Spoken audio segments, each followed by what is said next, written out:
చేయను నా డ్యూటీకి అడ్డం తెలకండి మీరు నా డ్యూటీకి అడ్డం తెలకండి మీరు నా డ్యూటీ ఎట్లా వస్తారు మీరు లోకల్ లిక్కర్ తప్ప అసలు వేరే ఏ ఇతర పదార్థాలు మత్తు పదార్థాలు కానీ వాడడం అసలు జరగలేదు. అక్కడ దొరకలేదు కూడా పోలీసులు సెర్చ్ చేసిన. ఈయనేమో ఇక్కడ లోకల్ అంటుంది, వాళ్ళేమో కాదురా నాయన విదేశాల నుంచి తెప్పించిన మద్యం అని వాళ్ళు చెప్తున్నారు. అక్కడికి వచ్చిన వాళ్ళకి కొంతమందిలో డ్రగ్స్ తీసుకున్నారని వాళ్ళు చెప్తున్నారు. ఏమనేమో అసలు లేనే లేదంటది. హుక్కా తీసుకుంటున్నట్టు ఒక వీడియో క్లియర్గా ఉంది. Hi everyone, welcome to Soumya's TV.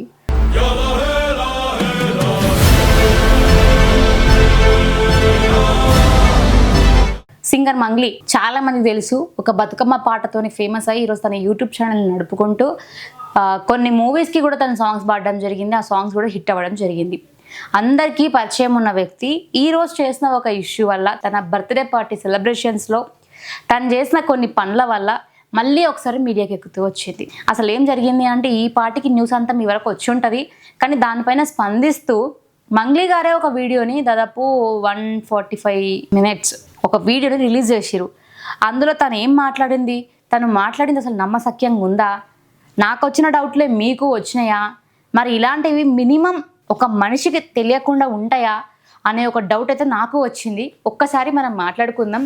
వాళ్ళు వెళ్ళిన పార్టీ గురించి కానీ, అక్కడికి వచ్చిన కొంతమంది వ్యక్తులు కానీ, అక్కడ వాళ్ళు తీసుకున్న హుక్కా కావచ్చు, మద్యం కావచ్చు, ఏదైనా కానీ ప్రతిదానికి మనం డీజే పెట్టుకున్నప్పుడు, మద్యం సేవించినప్పుడు, డెఫినెట్గా ఇట్లాంటి ఒక పార్టీని చేసుకుంటున్నప్పుడు పోలీసుల పర్మిషన్ తీసుకోవాలి. మరి తను తీసుకోలేదు, ఎందుకు, మరి తనేమంటుంది ఒకసారి విందాం. నమస్కారం. నిన్న ఏదైతే నా బర్త్డే పార్టీ జరిగిందో, ఒక చిన్న ఇంట్లో పార్టీ లాగా, ఒక ఫ్యామిలీ ఫంక్షన్ లాగా ఒక చిన్న ఇంట్లో పార్టీ లాగా, ఒక ఫ్యామిలీ పార్టీ లాగా చేసుకుందాం అనుకున్నారు. సరే, రైట్. ఒక చిన్న ఇంట్లో పార్టీ, మరి వాళ్ళ ఇంట్లో పెట్టుకోవచ్చు కదా, రిసార్ట్లోనే ఎందుకు ప్లాన్ చేయాలి? సరే, చేసిందే అనుకుందాం, ఒక చిన్న పార్టీ. మరి ఆ చిన్న పార్టీకి డీజే పెట్టుకుంది, డీజేకి పోలీసుల పర్మిషన్ తీసుకోవాలి కదా. అండ్ ఇంకోటి, మద్యం తీసుకొచ్చింది. ఒక చిన్న ఇంట్లో పార్టీ కదా, మరి అంత మద్యం ఎట్లా తీసుకొచ్చిర్రు, అది కూడా విదేశాల నుంచి తీసుకొచ్చినా అని చెప్పేసి పోలీసులు చెప్తూ వచ్చిర్రు. మరి అక్కడి నుంచి ఎందుకు తప్పించింది? అండ్ ఇది ఒకటి వదిలేద్దాం, సరే ఇది కూడా స్కిప్ చేద్దాం. అండ్ అక్కడ హుక్కా, పోలీసులు సడన్గా ఎంట్రీ ఇచ్చినప్పుడు కొన్ని విజువల్స్ని అయితే అక్కడ క్యాప్చర్ చేయడం జరిగింది. అందులో హుక్కా తీసుకుంటున్నట్టు ఒక వీడియో క్లియర్గా ఉంది. అతను ఆ పైప్ని ఇట్లా జరిపేసింటాడు పక్కకి. మరి ఇదేమంటారు? చిన్న ఇంట్లో పార్టీ అయితే ఇట్లా పెట్టుకుంటారా? ఒక చిన్న ఇంట్లో ఒక చిన్నగా ఫ్యామిలీ మెంబర్స్తో చేసుకుందాం అనుకున్న ఈ పార్టీలో హుక్కా ఎందుకు అవసరమా? ఇది కూడా స్కిప్ చేద్దాం. ఇంకోటి, వాళ్ళన్న ఒక ఉద్దేశంతో ఆ రిసార్ట్ లో మా అమ్మ నాన్నల కోరిక మేరకు మా అమ్మ నాన్నలతో కలిసి, మా ఫ్యామిలీ మెంబర్స్ తో కలిసి నేను జరుపుకోవడం జరిగింది. అందరితో కలిపి జరుపుకొని ఇట్లాంటివన్నీ చేసిరు అనమాట. ఆడ మొత్తం మీద అయితే అక్కడ మా అమ్మ నాన్నలు, మా అమ్మ నాన్న ఫ్రెండ్స్, మా ఫ్రెండ్స్, మా ఫ్యామిలీ ఫ్రెండ్స్, మా టీమ్ మెంబర్స్ మాత్రమే ఉండడం జరిగింది. అండ్ అట్లనే లిక్కర్ ఉండడం జరిగింది, సౌండ్ సిస్టమ్ ఉండడం జరిగింది. సో సౌండ్ సిస్టమ్ కి ఇక్కడ లిక్కర్ ఉంది, సౌండ్ సిస్టమ్ ఉందని చెప్తుంది తప్ప, మరి హుక్కా కూడా ఉందని ఎందుకు చెప్తలేదు నాకు అర్థమైతలేదు. మరి అందులో ఏముంది అనేది కూడా అది ఎందుకు రివీల్ చేయలేదు? సరే, ఇది కూడా వదిలేద్దాం, ఇది కూడా స్కిప్ చేద్దాం. చెప్పి నాకు అస్సలు అవగాహన, సిస్టమ్ కి లిక్కర్ కి పర్మిషన్ తీసుకోవాలని చెప్పి నాకు అస్సలు అవగాహన లేదు, ఐడియా కూడా లేదు. అస్సలు అవగాహన లేదు, ఐడియా కూడా లేదంట. ఎందుకంటే నేను మంగ్లీ అక్క పాటలు అంటే నాకు చాలా ఇష్టం. తనని తప్పు పట్టాలనో లేకపోతే నెగిటివ్ చేయాలనో నా ఇంటెన్షన్ అస్సలు కాదు. కానీ ఒక పొజిషన్లో ఉన్న మీరు, ఒకరికి ఇన్స్పిరేషన్గా ఉండాల్సిన మీరు ఇలాంటివి చేస్తే చూసే జనాలు నెక్స్ట్ టైం వాళ్ళు కూడా సేమ్ రిపీట్ చేస్తారు. అంతే, నా ఇంటెన్షన్ ఇది మాత్రమే. కానీ మిమ్మల్ని ఏదో తప్పుగా చూపించాలని అయితే కాదు. అండ్ ఇంకోటి ఏంటి అంటే, పర్మిషన్ తీసుకోవాలి అని నాకు అస్సలు తెలియదు అని మాట్లాడుతూ వచ్చింది. పర్మిషన్ తీసుకోవాలని ఎందుకు తెలియదు? నేను ఈ విషయంలో కూడా హక్కని తప్పొట్టాలని కాదు, కానీ డివోషనల్ సాంగ్స్ తను చాలా పాడింది. వినాయకుని నిమజ్జనం చేస్తున్నప్పుడు కానీ, శ్రీరామనవమికి కానీ, ఇట్లాంటి వాటి అన్నిటికీ ర్యాలీలు చేసినప్పుడు, పోలీసులకి ఇన్ఫర్మేషన్ ఇచ్చినప్పుడు, మరి వీటికి ఇవ్వాలని తెలియదా అనేది నా క్వశ్చన్ మార్క్ అనే ఒక డౌట్ అయితే నాకు వచ్చింది. నాకే కాదు, కొంతమంది లోపల కూడా ఈ డౌట్ ఉందన్నమాట. తెలియదు అని కావాలని చెప్తుంది అని కూడా కొన్ని కామెంట్స్ నేను చూసిన అనమాట. మనము తప్పు చేసే కంటే ముందే దానికి పరిణామాలు ఎట్లుంటాయి, ఏముంటాయి అనేది ఒకసారి ఆలోచిస్తే బాగుండేదేమో. సింపుల్గా వచ్చి నాకు తెలియదు నేను మర్చిపోయినా అంటే అసలు నమ్మసక్యంగా కూడా లేదు. ఎందుకంటే నోటికి ఎంత వస్తే అంత మాట్లాడేసి మనకి ఏదనిపిస్తుంది మాట్లాడేసి ఇప్పుడు ఈ క్షణం ఈ పాయింట్ మీద ఈ టాపిక్ని స్కిప్ చేస్తే చాలు అని అబద్ధాలు మాట్లాడితే రేపటి రోజు మీరు నిజాలు చెప్పినా కూడా ఎవరు నమ్మరు.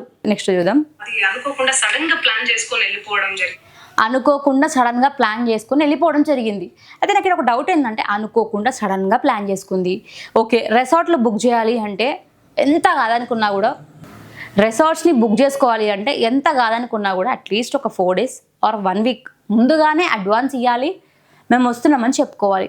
అవునా? First point. And second point, ఆమెకు తెలియదు అంటుంది. అక్కడికి చాలామంది ఆమె చెప్తూ వచ్చింది కదా, వాళ్ళ ఫ్యామిలీ మెంబర్స్, వాళ్ళ రిలేటివ్స్ అండ్ కొంతమంది ఫ్రెండ్స్ ఆర్ కోలీగ్స్ ఎవరైనా కావచ్చు, వాళ్ళని పిలిచింది.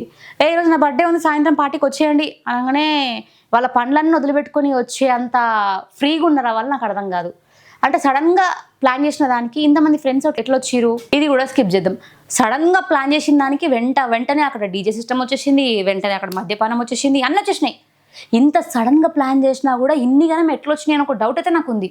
నేను ఇంట్లో తప్పు పట్టాలని కాదు కానీ ఇంత సడన్గా చేసినామని అబద్ధం చెప్తున్నట్టు నాకైతే అనిపిస్తుంది. ఇంతమంది వచ్చినప్పుడు అంత గ్రాండ్గా సెలబ్రేట్ చేసుకుంటున్నప్పుడు సడన్గా ఎట్లయితుంది? బర్త్డే అంటేనే ఎంత కాదనుకున్నా కూడా ఒక 1 week 2 days బిఫోర్ నుంచే షాపింగ్లు అంటారు, అవంటారు ఇవంటారు. నార్మల్ పీపులే నార్మల్గా ఒక 3-4 days నుంచి అయినా అట్లీస్ట్ షాపింగ్ చేస్తారు, కొత్త బట్టలు కొనుక్కుంటారు, ఇవన్నీ చేస్తారు. మరి మంగళక్క బర్త్డే అంటే ఆమెకున్న ఫేమ్కి, ఆమె వాడిన అన్ని పాటలకి ఆమె బిఫోరే షాపింగ్ చేసి మళ్ళీ అది స్టిచ్చింగ్కి ఇచ్చి ఆమె డ్రెస్లు ఇన్ని గనం చేయించుకుంది అంటే మరి ఇన్నిటికీ కలిపి ఎంత టైం పట్టుండొచ్చు? అంటే ఇప్పుడు మళ్ళీ ఇక అది కూడా నేను రెడీమేడ్లో తీసుకున్న డ్రెస్ అది ఇది అంటదేమో. సరే డ్రెస్ విషయం వదిలేద్దాం. మరి ఇన్ని ఉన్నాయి కదా, ముందు నుంచే ప్రీ ప్లాన్డ్గా ఉండాలి కదా. బర్త్డే అంటే ఒక దగ్గర మనం సెలబ్రేట్ చేస్తున్నామంటే లొకేషన్ విషయమే కానీ ఎక్కడ తీసుకోవాలి, ఎక్కడ పార్టీ అరేంజ్ చేయాలి, ఆయన అక్కడికి ఏమేమి తీసుకురావాలి, వచ్చిన గెస్ట్లకి ఏం ఫుడ్ పెట్టాలి, ఇవన్నీ కూడా ఆలోచించుకుంటారు కదా. ఇవన్నీ ఆలోచించుకోకుండా సడన్గా అక్కడికి వెళ్ళిపోయి ఆ పార్టీ అంటే అయిపోతుందా? అది నాకు ఇది ఒక డౌట్ ఉంది. మరి సరే నెక్స్ట్ ఏంది? సో అందుకు నాకు అవగాహన లేదు, లేకుంటే నేను అక్క మళ్ళీ అవగాహన లేదు. ఇన్ని పాటలు ఆడి ఇంత మంచి హోదాలు ఉన్న మీకే అవగాహన లేకపోతే మరి మిడిల్ క్లాస్ వాళ్ళకి ఎట్లా అవగాహన ఉంటుంది? అయినా కూడా నాకు డౌట్ ఏంటంటే మిడిల్ క్లాస్ వాళ్ళైనా కానీ ఎవరైనా కానీ ఇట్లాంటివి పెట్టినప్పుడు డెఫినెట్గా పర్మిషన్ తీసుకుంటారు, ఇన్ఫర్మేషన్ ఇస్తారు. మరి మీకు తెలియదు అంటే నాకు అదే నమ్మసక్యంగా లేదు. చాలా ఏంటి ఒక క్వశ్చన్ మార్గం మిగిలిపోయింది నాకైతే. ఇది నేను తీసుకునేదాన్ని, నాకు అసలు గైడెన్సీ లేదు. ఎవరైనా గైడెన్సీ లేదు, గైడ్ చేసినా కూడా నేను పర్మిషన్ తీసుకునేదాన్ని. ఎవరైనా గైడ్ చేసినా కూడా పర్మిషన్ తీసుకునేది. అయితే నేను ఒకటి అడుగుతా, అక్క సింగర్ కాబట్టి తను సింగర్ అయ్యే ముందు సింగర్ కావాలంటే ఏం చేయాలి? సంగీతం నేర్చుకోవాలి, వాయిస్ బాగుండాలంటే ఏమేమి ఫుడ్ తీసుకోవాలి, ఏమేమి తీసుకోవద్దు, ఒక మంచి పొజిషన్కి వెళ్ళాలి అంటే ఎలా ఉండాలి, ఏం సాంగ్స్ పాడాలి, ఎలాంటివి చూస్ చేసుకోవాలి, మరి ఇవన్నిటికీ కూడా గైడెన్స్ ఇచ్చిన వాళ్ళు ఇవన్నీ విషయాలలో కూడా తనని ఇక్కడ నుంచి ఈ స్టేజ్కి తీసుకెళ్ళినప్పుడు తనకి ఎవరు గైడెన్స్ ఇచ్చారు? ఆమె అడిగితేనే కదా ఒకరు తనకు గైడెన్స్ ఇచ్చేది. మరి ఆ విషయంలో తను గైడెన్సీ కోసం అందరినీ అడిగినప్పుడు మరి ఈరోజు ఎందుకు దీని విషయంలో గైడెన్సీ ఒకరు ఇవ్వలేదని చెప్తుంది? తను తెలుసుకోవాలి కదా, తెలుసుకోవడం తన హక్కు కదా, అట్లా తెలుసుకొని ఒక పార్టీని అరేంజ్ చేయడం. అలాంటప్పుడు ఏ గైడెన్సీ లేకుండా ఎట్లుంటారు? నాకు ఇది చాలా పెద్ద క్వశ్చన్ మార్క్ ఇదైతే. అంటే మనకి సంగీతం అయితేనేమో గైడెన్స్ తీసుకోవచ్చు, నేర్చుకోవచ్చు, అప్పుడు మనకు వద్దన్న గైడెన్స్లు ఇస్తారనమాట. ఇట్లాంటి వాటికి మాత్రం అరే గైడెన్స్ చెప్పు, నాకు ఏం చేయాలో తెలియట్లేదు అన్నా కూడా ఎవరు ఇయరేమో నాకు తెలిసి అట్లనే అనిపిస్తుంది. నేను ఎందుకు ఇలా తెలిసి చేయను కదా, సో ఇదంతా ఇలా తెలిసి అయితే నేను తప్పు చేయలేదు, తెలిసి అయితే చేయలేదు. అందరికీ ఈ మధ్య తెలిసి తప్పు చేయలేదు, తెలియక అనేసిన, టంగ్ స్లిప్ అయింది, ఇట్లాంటివి చాలా కామన్ అయిపోయినాయి. అంటే తెలుసుకోవాల్సిన బాధ్యతను పక్కన పెట్టి ఇంకోసారి ఇట్లా రిపీట్ అవ్వదు అని చెప్పకుండా తెలుసుకోలేదు, నాకు తెలియదు, ఇదే రిపీట్ చేస్తుంది తప్ప నెక్స్ట్ టైం ఇట్లా రిపీట్ చేయను ఒక్క దగ్గర కూడా చెప్పట్లేదు. తెలియకుండా ఇది జరిగిపోయింది. అండ్ అక్కడ లోకల్ లిక్కర్ తప్ప అసలు వేరే ఏ ఇతర పదార్థాలు, మత్తు పదార్థాలు కానీ వాడడం అసలు జరగలేదు. అక్కడ దొరకలేదు కూడా, పోలీసులు సెర్చ్ చేసిన. ఈయనేమో ఇక్కడ లోకల్ అంటుంది, వాళ్ళేమో కాదురా నాయన విదేశాల నుంచి తెప్పించిన మద్యం అని వాళ్ళు చెప్తున్నారు.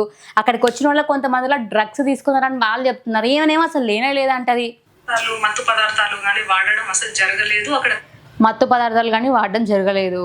ఓకే, ఆడ హుక్కా వాడింది, అది కూడా మత్తు పదార్థం కాదు అని చెప్పి ఇండైరెక్ట్గా చెప్పేసింది మనకి. దొరకలేదు కూడా పోలీసులు సెర్చ్ చేసినా కూడా. ఓకే.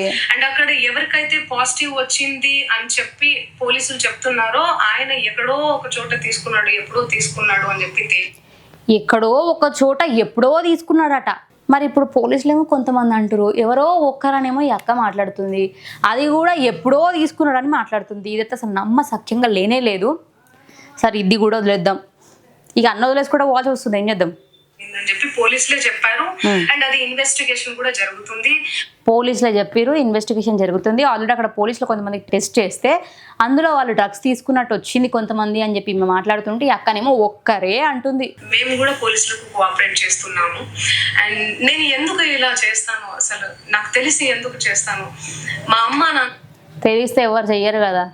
పాపం ఇన్ఫర్మేషన్ ఎవరు ఇచ్చిరో కానీ పాపం అడ్డంగా బుక్ చేసిరు మంగళక్కనైతే. దట్టు మా అమ్మ నాన్నని పెట్టుకొని ఇలాంటివి నేను ఎంకరేజ్ చేస్తానా, ఇలాంటివి అమ్మ నాన్నల్ని పెట్టుకొని ఎంకరేజ్ చేస్తానా అంటే అమ్మ నాన్నల్ని పెట్టుకొని అక్కడ మద్యం తీసుకొచ్చినప్పుడు అమ్మ నాన్నల్ని పెట్టుకొని అమ్మ నాన్నల ముందు మద్యం తాగే ఈ యొక్క అలవాటు ఎక్కడిది? ఒకప్పుడు ఉండేనా? మనం మిడిల్ క్లాస్ పీపుల్ అయినప్పుడు అమ్మ నాన్నల్ని పెట్టుకొని అమ్మ నాన్నల ముందు తాగినమ్మా. ఇప్పటికైనా సరే కొంతమంది వాళ్ళ పేరెంట్స్కి తెలియదు వాళ్ళ ఇంట్లో వాళ్ళు తాగుతున్నారు అని, వాళ్ళ పేరెంట్స్కి తెలియకుండా తాగుతారు. ఒక ఆడపిల్ల అయి ఉండి నువ్వు మద్యాన్ని తీసుకొచ్చి ఇంకా అమ్మ నాన్నల సమావేశంలో అమ్మ నాన్నల పర్యవేక్షణలో అని చెప్తున్నావు. మరి ఇదేం కల్చర్? టెక్నాలజీ పెరుగుతున్న కొద్దీ, మన దగ్గర పైసలు వస్తున్న కొద్దీ మన సంస్కృతి సాంప్రదాయాలని, మన కట్టుబాట్లని మనం మంట కలపొద్దు, బూడిద చేయొద్దు. చెప్పండి. అండ్ ఒక రోల్ మోడల్ గా, ఒక ఇన్స్పిరేషనల్ గా ఉండాలని అనుకుంటాను, కానీ నేను ఇలా ఎందుకు నేను చేస్తాను. అందుకే కదా ఈరోజు అందరు అక్కని అంటుంది, రోల్ మోడల్ గా ఇన్స్పిరేషన్ గా ఉండాల్సిన నువ్వే ఇట్లా చేస్తే రేపటి రోజు ఇంకా కొంతమంది ఎట్లా చేస్తారు అనేదే కదా. నిన్ను చూసి చాలా మంది ఇన్స్పైర్ అయ్యారు, పాట పాడాలి అని చెప్పేసి చాలా మంది ఇన్స్పైర్ అయ్యి ముందుకు వచ్చారు, చాలా మంది కళాకారులు ముందుకు వచ్చారు. మరి వాళ్ళందరికీ రోల్ మోడల్గా ఉండాల్సిన నువ్వు ఈరోజు నాకే తెలియదని నువ్వు మాట్లాడితే మరి వాళ్ళందరూ రేపటి రోజు ఏం మాట్లాడతారు? వాళ్ళు కూడా తప్పు చేసి నాకు తెలియదు అందుకే చేసిన అని చెప్తే ఏంది పరిస్థితి? ఈరోజు అంటే జస్ట్ ఒక మద్యపానం ఇవే ఉండొచ్చు, రేపటి రోజు ఒక ప్రాణం తీసి నాకు తెలియదు అని సింపుల్గా చెప్తే వదిలేస్తారా? చెప్పండి మరి. ప్లీజ్ దయచేసి మీడియా మిత్రులకు నా విన్నపం ఏంటంటే, ఆధారాలు లేని అభియోగాలు నా మీద అస్సలు మోపద్దు ప్లీజ్. ఆధారాలు లేకుండా అభియోగాలు మేమైతే మోపుతలేం, కానీ అక్క మాట్లాడిన అట్లనే కొన్ని లూప్ హోల్స్ ఉన్నాయి.